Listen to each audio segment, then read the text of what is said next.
Hello, it's me, Justice. I am reporting for my assignment in video format, which I think is really fun. And there's no texting, no typing.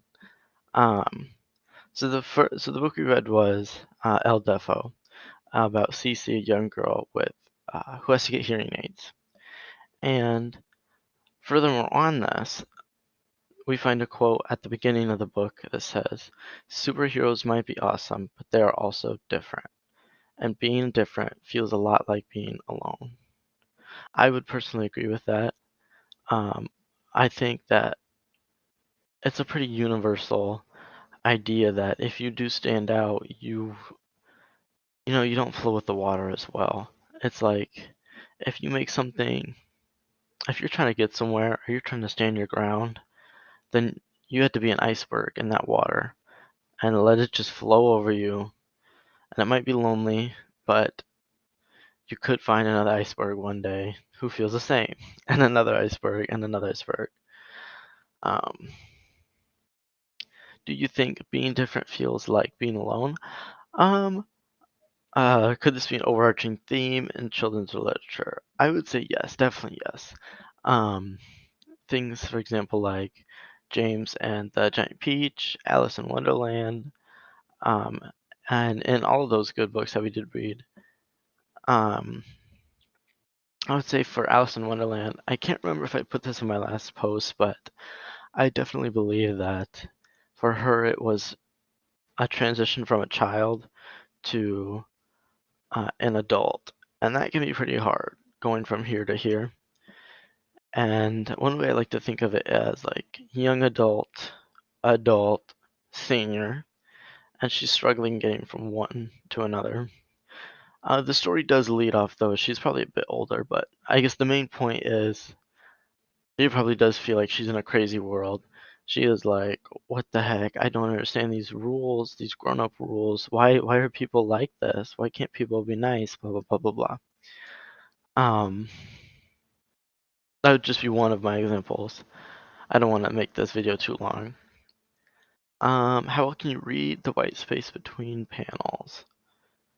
Um, I would say when it comes to El Defo at least, I could read in between the panels and in between the white when because when Cece's hearing started to decline, the text bubbles would get like really lighter and lighter and lighter until there was nothing there, but it would still show the text bubbles.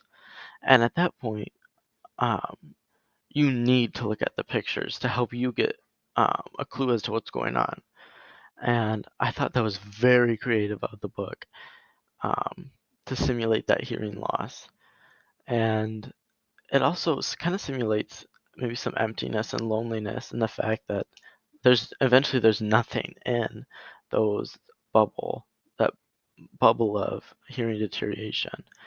It's just a blank bubble. And this feels like nobody's saying anything.